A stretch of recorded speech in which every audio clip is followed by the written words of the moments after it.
me yield now to gentleman also not part of the panel, but came to the hearing. Thank you, Mr. Cohen from Tennessee. Thank you, Mr. Mica. First, I want to thank you for allowing me to participate. I enjoyed serving under you on Transportation Committee. And secondly, I'd like to incorporate by reference all of the things that have been said that are politically correct on this issue as if I said them. And basically, I agree with most of them. And I want to thank the President. I don't think the President has been schizophrenic. The President hasn't gone nearly as far as I would like to see him go on this issue because it's a freedom issue. But the President has gone somewhat in enlightening the public as to priorities and as to Louis Brandeis and the laboratories of democracy, and we're on the right path. I would submit, with all due respect to my fellows on the other side, that schizophrenia, which my father was a psychiatrist and taught me something about, could be described as a party that talks about saving money all the time and being concerned with deficits and being totally driven by that, but not being concerned in saving money when people are in jail for marijuana and mandatory minimums that judges have said were awful, and for nonviolent first-time offenders who are serving lifetime sentences in jail, costing us $30,000 a year, and the population of jails has gone up 800% in the last 30 years. That's schizophrenia. You're concerned about cost and cutting costs, but not when it's jailing a population. I think it's schizophrenia when you're all for state issues and preemption and priorities and giving power back to the states, but not when it comes to them passing laws concerning marijuana. Then you're not for state initiatives and state priorities. And I think there's a certain schizophrenia for a party that talks about civil liberties, but not when it comes to personal liberties on this subject.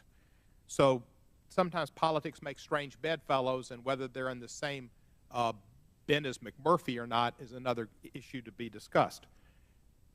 Mr. Botticelli, your hands are tied on Schedule 1, but it is ludicrous, absurd, crazy to have marijuana in the same level as heroin. Ask the late Philip Seymour Hoffman, if you could. Nobody dies from marijuana. People die from heroin. And every second that we spend in this country trying to enforce marijuana laws is a second that we're not enforcing heroin laws. And heroin and meth are the two drugs that are ravaging our country. And every death, including Mr. Hoffman's, is partly the responsibility of the federal government's drug priorities for not putting total emphasis on the drugs that kill, that cause people to be addicted and have to steal to support their habit. And heroin and meth is where all of your priorities should be. And it's not just Mr. Hoffman, a brilliant actor at 46 years of age, who first went to prescription drugs and then came back to heroin. That's our two major issues, I guess. I had a young friend, son of a girl I dated, who died of a heroin overdose about 2 years ago.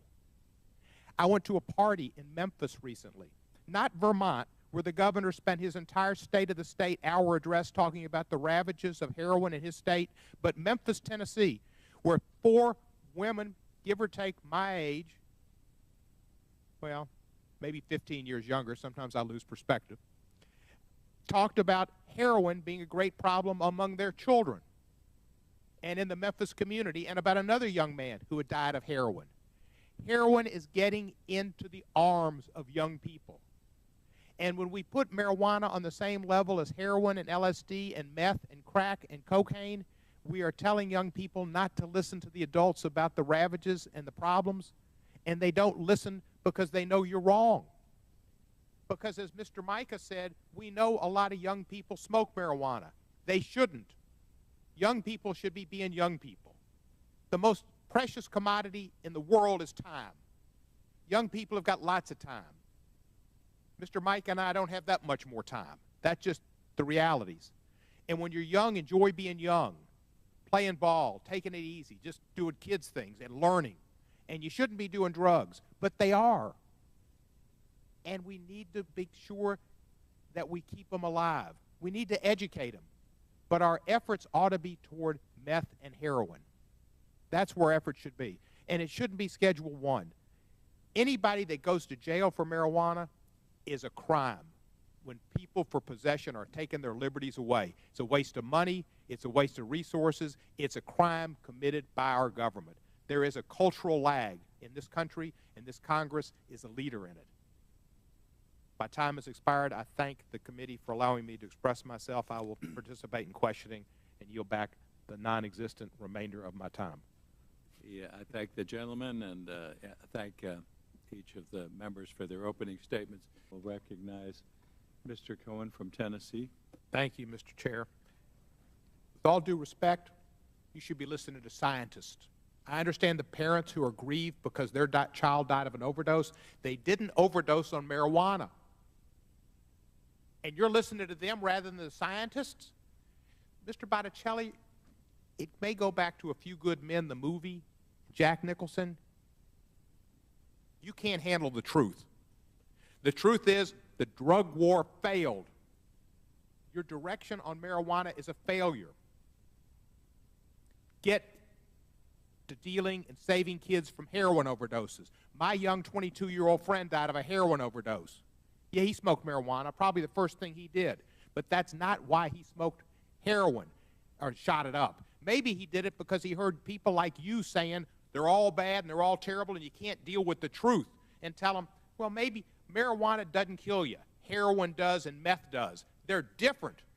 And until you deal with the truth, the kids aren't going to believe you at all. Now, you talked about alcohol, and you may have gotten to this. Cirrhosis of the liver, pretty serious thing. Violence against spouses and women. People don't smoke marijuana and beat up their wives and girlfriends. They get drunk.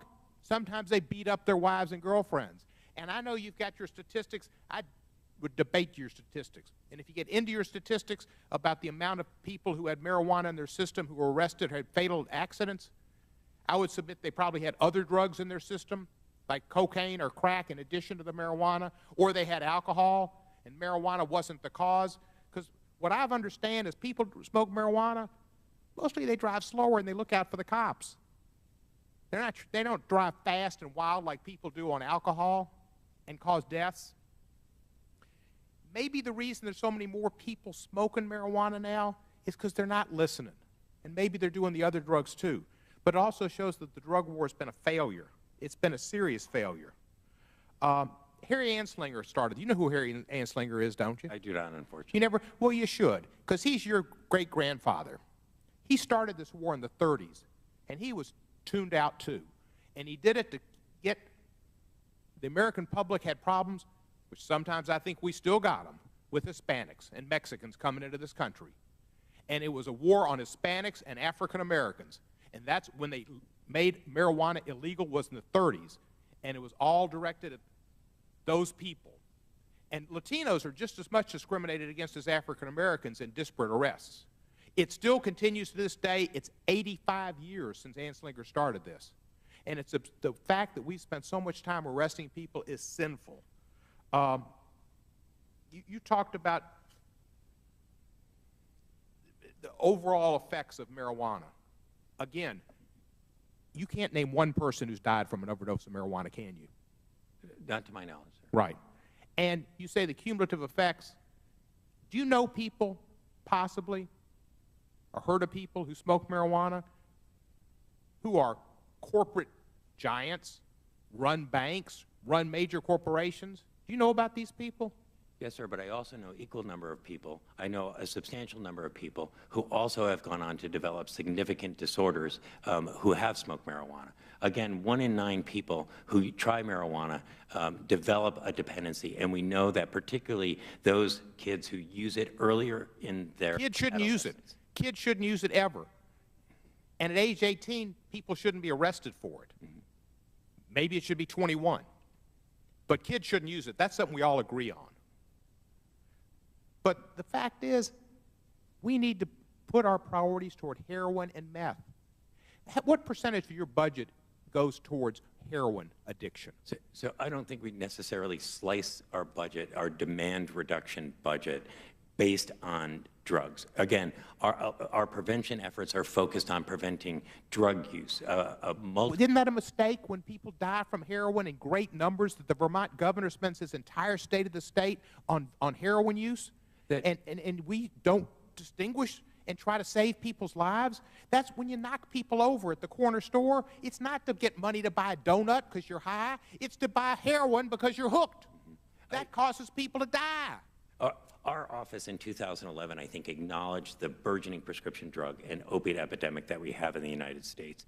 In 2011, we released a plan that looks at dealing with the prescription drug abuse and opiate issues. Let me ask you, my time's about to run out, and it may have. Let me ask you one thing. I corresponded back in 2011 with I guess your predecessor, Kierliowski? Kurlikowski, he is actually the current director now. Is he? He said back then that, that there was no particular, they haven't found any medical use. To date, however, the FDA and the Institute of Medicine have not found smoked marijuana to be a safe or effective medicine for any condition, nor has any medical association came out in favor of smoked marijuana for widespread medical use. I think that medical associations have, but are you not aware of the fact that people use smoked marijuana to get them through cancer treatment, nausea?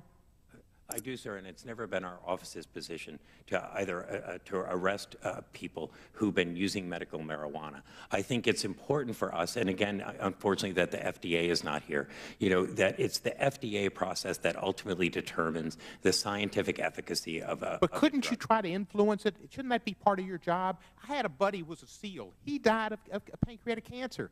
So when he was he smoked marijuana at the end. His mother said it's the only thing that makes oral smile or eat. So that was pretty good. So our role in this is to rely on the FDA scientific process to determine. That's our influencing role, is to rely on the science.